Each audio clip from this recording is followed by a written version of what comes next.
السلام علیکم معزز ناظرین، تبلیغ الاسلام کے ساتھ میں ہوں آپ کا میزبان محمد نعیم آفتاب نعیمی۔ آج نماز جمعہ کے چند ضروری مسائل بیان کیے جائیں گے جن کا سیکھنا سمجھنا بحیثیت مسلمان ہم میں سے ہر شخص کے لیے ضروری ہے۔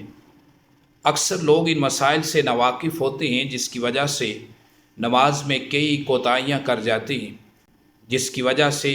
اجر و ثواب میں کمی واقع ہو جاتی ہے، یا پھر اگر سنگین غلطیاں ہوں تو پھر نماز قبول ہی نہیں ہوتی۔ ان مسائل کا سیکھنا سمجھنا ہم سب کے لیے از حد ضروری ہے۔ جمعہ کا دن یقیناً تمام دنوں کا سردار ہے، اور جمعے کا دن اللہ تعالیٰ نے اس امت کے لیے ایک خاص تحفہ عطا فرمایا ہے۔ اس جمعے کے دن میں ایک قبولیت کی ساعت رکھی گئی ہے،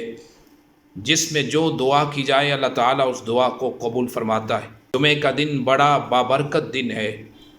اللہ تعالیٰ قرآن مجید فرقان حمید میں نماز جمعہ کے بارے میں ارشاد فرماتا ہے اور حکم دیتا ہے۔ قرآن مجید برہان رشید کی سورہ جمعہ میں اللہ تعالیٰ ارشاد فرماتا ہے، اعوذ باللہ من الشیطان الرجیم، بسم اللہ الرحمن الرحیم، یا ایہا الذین آمنوا اذا نودی للصلاة من یوم الجمعہ فاسعوا الی ذکر اللہ وذروا البیع ذالکم خیر لکم ان کنتم تعلمون۔ اللہ تعالیٰ ارشاد فرماتا ہے، ترجمہ سماعت فرمائیے، یا ایہا الذین آمنوا، اے ایمان والو، اذا نودی للصلاة من یوم الجمعہ، کہ جب تمہیں جمعے کے دن نماز جمعہ کے لیے پکارا جائے، بلایا جائے، اذان ہو جائے، فاسعوا الی ذکر اللہ، تو اللہ کے ذکر کے لیے دوڑ لگاؤ، جلدی کرو، وذروا البیع، اور دنیاوی کاروبار، تجارت، دنیاوی کام کاج بند کر دو، ذالکم خیر لکم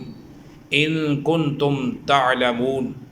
یہی تمہارے لیے بہتر ہے اگر تم جانتے ہو، اگر تم سمجھتے ہو۔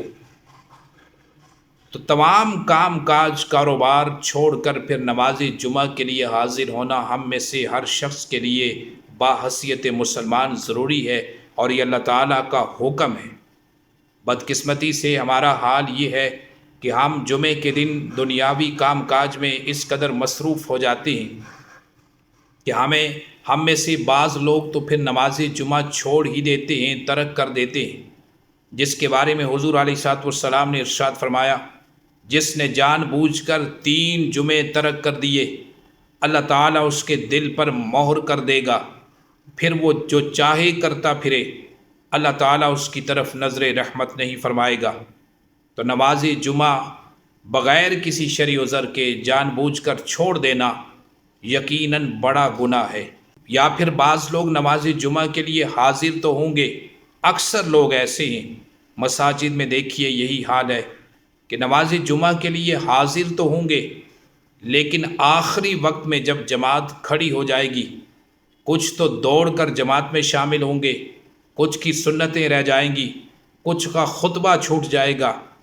اور جماعت میں شامل ہوں گے، کچھ دوسری رکعت میں شامل ہوں گے، کچھ جماعت کے آخر میں آ کے شامل ہوں گے۔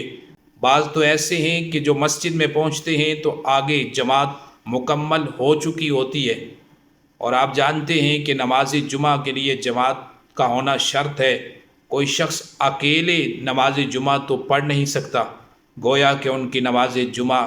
چھوٹ گئی۔ تو یہ سستی اور کاہلی کا مظاہرہ کیا جاتا ہے، جبکہ اللہ تعالیٰ ارشاد فرماتا ہے، جمعے کے دن جلدی کیا کرو، جب اذان ہو جائے تو پھر اللہ کے ذکر کے لیے جلدی کرو اور مسجد کی طرف دوڑ لگاؤ۔ دوڑ لگانے کا مطلب یہ ہے کہ پھر مسجد میں پہنچنے کے لیے جلدی کرو، ورنہ نماز کے لیے دوڑ کر جانے سے حضور علیہ الصلوۃ والسلام نے منع فرمایا ہے۔ فرمایا جب نماز کے لیے جاؤ تو وقار کے ساتھ، اطمینان کے ساتھ چلتے ہوئے جاؤ۔ یہاں اللہ تعالیٰ ارشاد یہ فرماتا ہے کہ دنیاوی کام کاج، کاروبار، تجارت، سب کچھ چھوڑ کر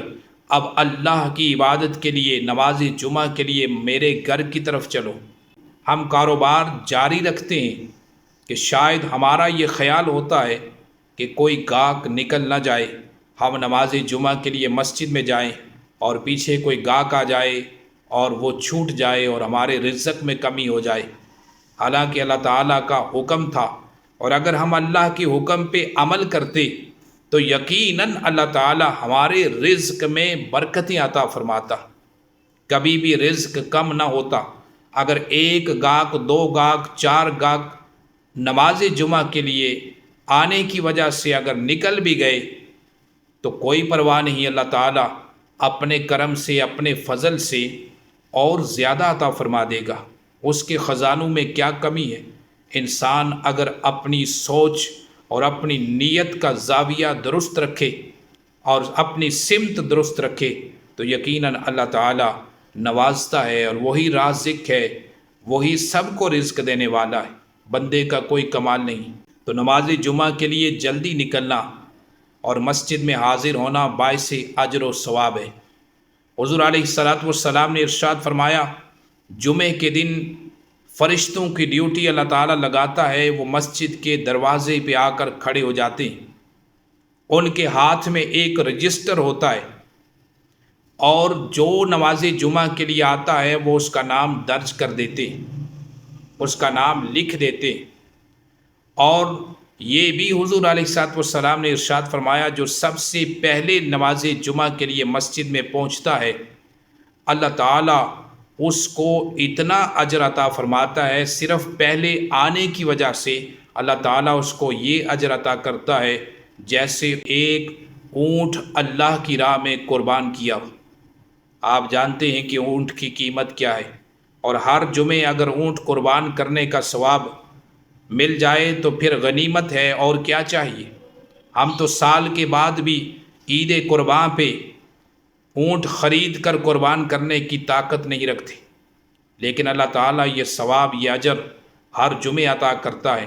ہم اپنی سستی کی وجہ سے اس اجر کو ضائع کر دیتے ہیں۔ اگر جو سب سے پہلے پہنچتا ہے اللہ تعالیٰ اس کو ایک اونٹ قربان کرنے کے برابر اجر عطا فرماتا ہے، جو اس کے بعد تشریف لائے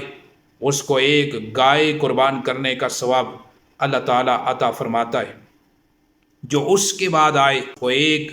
بکرا یا ایک بکری قربان کرنے کا اجر اللہ تعالیٰ عطا فرماتا ہے، اور جو اس کے بعد آئے اس کو ایک مرغی صدقہ کرنے کا ثواب، پھر اس کے بعد جو آئے تو اس کو اس سے بھی کم اجر، یعنی ایک انڈا صدقہ کرنے کا ثواب اللہ تعالیٰ عطا فرماتا ہے۔ یعنی جیسے جیسے آپ لیٹ ہوتے جائیں گے ایسے ایسے اجر و ثواب میں بھی کمی واقع ہوتی جائے گی، لیکن اس بات کی ہمیں کوئی پرواہ نہیں ہوتی۔ امام صاحب جو خطبہ دے رہے ہیں، جو واعظ و نصیحت کر رہے ہیں، اس کا سننا بھی تو ضروری ہے، خطبہ سننا بھی تو ضروری ہے، اور اگر سنیں گے نہیں تو ہماری زندگی کیسے بدلے گی، ہمیں دین کا علم کیسے آئے گا؟ جب ہم دین کی بات سننے کے لیے تیار ہی نہیں ہوں گے تو پھر ہمارا دین سے محبت اور عقیدت کا رشتہ کمزور پڑ جائے گا۔ اس لیے نماز جمعہ کے لیے جلدی حاضر ہونا یہ ضروری ہے۔ حضور علیہ السلام نے فرمایا، فرشتے پھر لکھتے رہتے ہیں، جو بھی آتا ہے نماز جمعہ کے لیے فرشتے اس کا نام اس رجسٹر پہ لکھ دیتے ہیں،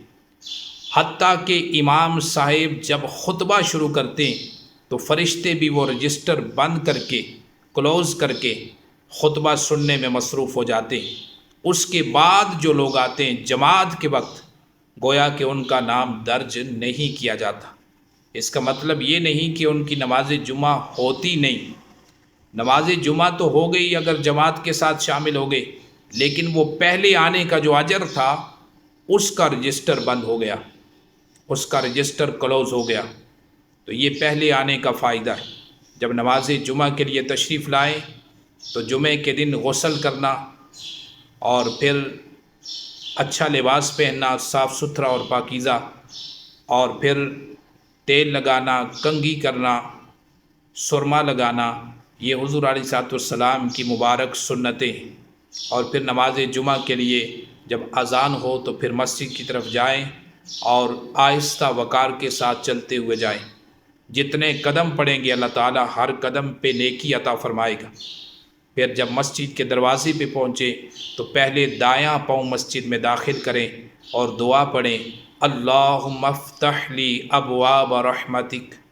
اے باری تعالیٰ مجھ پہ اپنی رحمت کے دروازے کھول دے۔ یہ دعا پڑھ کے مسجد میں داخل ہو جائیں۔ اس کے بعد اعتکاف کی نیت کر لیں، یعنی جتنی دیر آپ ٹھہرے رہیں گے وہ آپ کا اعتکاف شمار ہوگا، اور اس کا ثواب اللہ تعالیٰ الگ سے عطا فرمائے گا۔ جو عبادت و ریاضت کریں گے اس کا ثواب تو ملنا ہی ملنا ہے، لیکن جتنی گھڑیاں، جتنی ساعتیں، جتنی دیر مسجد میں قیام کریں گے، اگر اعتکاف کی نیت کی ہوگی تو اللہ تعالیٰ ہر گھڑی کا اجر عطا فرمائے گا، ہر ساعت کا اجر و ثواب عطا فرمائے گا۔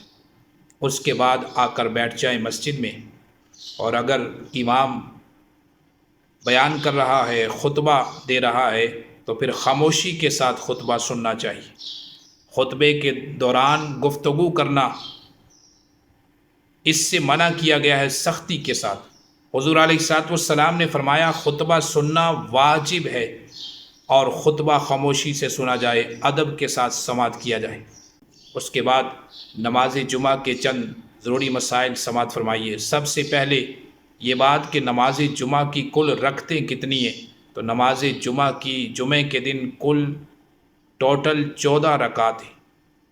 سب سے پہلے 4 سنتیں پڑھی جاتی ہیں جماعت سے پہلے، اس کے بعد 2 فرض جمعے کے جماعت کے ساتھ پڑھے جاتے ہیں، اس کے بعد پھر 4 سنتیں پڑھی جاتی ہیں، یہ بھی سنت موقدہ ہیں۔ پھر ان 4 سنتوں کے بعد 2 سنتیں پڑھی جاتی ہیں، اور پھر آخر میں 2 نفل پڑھے جاتے ہیں۔ جمعے کی ٹوٹل 14 رکعتیں، لیکن لوگ جلد بازی میں صرف 2 رکعت جماعت کے ساتھ پڑھ کر نکل جاتے ہیں، اور بعض لوگ تو میرے خیال میں وہ بعد کی جو سنتیں ہیں، نوافل ہیں، وہ بھی نہیں پڑھتے، دنیاوی مصروفیات کی وجہ سے صرف 2 رکعتیں ہی پڑھتے ہیں، جبکہ جان بوجھ کر بغیر کسی شرع و ذر کے سنت موقدہ کو چھوڑنا گناہ ہے، لہذا سنت موقدہ کو چھوڑا نہ جائے، نماز کو مکمل ادا کیا جائے۔ آپ جمعے کے دن جب سنتیں اور نوافل پڑھیں گے تو نیت کیسے کرنی ہے؟ بعض لوگ سوال کرتے ہیں کہ نیت کیسے کی جائے، ان میں ظہر کا ذکر کرنا ہے یا جمعے کا ذکر کرنا ہے؟ تو جمعے کے دن جب جمعے کے لیے حاضر ہوں مسجد میں، تو پھر چاہے وہ سنتیں پڑھیں یا فرض پڑھیں 2 جمعے کے، یا نوافل پڑھیں، ہر جگہ پہ جمعے کا ذکر کرنا ہے۔ جیسے پہلی 4 سنتیں ہیں جماعت سے، تو جب پڑھنے لگیں تو 4 رکعت نماز سنت جمعہ، اسی طرح بعد والی 4 سنتیں، تو 4 رکعت نماز سنت جمعہ، 2 رکعت نماز سنت جمعہ، جمعے کا ذکر کریں، ظہر کا ذکر نہ کریں۔ اگر کوئی شخص جمعے میں حاضر نہیں ہوا، گھر میں ہی نماز ظہر ادا کر رہا ہے، تو پھر وہ ظہر کا ذکر کرے گا، یعنی 4 رکعت نماز ظہر، 4 رکعت نماز فرض ظہر، یعنی پھر وہ ظہر کہے گا۔ اس کے بعد نماز جمعہ میں کچھ لوگ 2 خطبوں کے درمیان ہاتھ اٹھا کر دعا مانگتے اور اپنی زبان کو حرکت دے کر دعا مانگتے ہیں، جبکہ اس سے منع کیا گیا ہے، چونکہ اب اس وقت خاموشی واجب ہے، چپ رہنا، خاموش رہنا ضروری ہے، لہٰذا 2 خطبوں کے درمیان میں دعا ضرور کریں، لیکن دل ہی دل میں دعا کریں، ہاتھ اٹھا کر زبان کو حرکت دے کر دعا نہ کریں، زبان کو حرکت نہ دیں، خاموشی کے ساتھ زبان کو حرکت دیے بغیر دل ہی دل میں دعا کریں، اللہ تعالیٰ دعا قبول فرمائے گا۔ پھر یہ بھی مسئلہ کہ جمعے کی جو دوسری اذان ہوتی ہے جماعت سے پہلے، کیا اس اذان کا کچھ لوگ جواب بھی دیتے ہیں مسجد میں بیٹھے، جبکہ اس سے بھی منع فرمایا گیا ہے۔ جمعے کی دوسری اذان جو کہ جماعت سے پہلے دی جاتی ہے، اس اذان کا جواب آواز کے ساتھ زبان کو حرکت دے کر اس کا جواب نہ دیا جائے، وہ اس لیے کہ اس وقت خاموشی ضروری ہے، لہٰذا جمعے کی دوسری اذان کا جواب نہیں دیا جائے گا۔ اگر کوئی شخص اذان کا جواب دے تو اسے چاہیے کہ وہ دل ہی دل میں اذان کا جواب دے، زبان کو حرکت نہ دے۔ پھر یہ بھی مسئلہ کہ امام صاحب بیان کر رہے ہیں یا خطبہ دے رہے ہیں تو کچھ لوگ آتے ہیں اور آ کر سنتیں ادا کرنا شروع کر دیتے ہیں، لیکن یاد رہے کہ سنتیں جب امام صاحب واعظ کر رہے ہیں یا خطبہ دے رہے ہیں تو اس دوران آ کر سنتیں ادا نہ کی جائیں۔ امام صاحب جب سنتوں کے لیے وقت دیتے ہیں کہ سنتیں ادا کر لیں تو اس وقت سنتیں ادا کر لی جائیں، چونکہ امام کے خطبے کو سننا، اس کے وعظ کو سننا، اس کی نصیحت کو سننا یہ ضروری ہے، لہٰذا اس وقت نفل پڑھنے کے لیے کھڑا ہونا یا سنتیں ادا کرنے کے لیے کھڑا ہونا یہ ٹھیک نہیں ہے۔ ہاں اگر کوئی شخص عربی خطبہ جب امام دے رہا ہے اس وقت کوئی شخص سنتیں ادا کر رہا ہے تو اسے چاہیے کہ وہ اپنی سنتیں مکمل کر لے۔ جمعے کے مسائل کا سیکھنا سمجھنا ہم سب کے لیے نہایت ضروری ہے۔ ان مسائل سے ناواقفیت کی وجہ سے ہم ایک بڑا اجر و ثواب ضائع کر دیتے۔ اللہ تعالیٰ سے دعا ہے پروردگار ہم سب کو دینی مسائل سیکھنے سمجھنے کی توفیق عطا فرمائے۔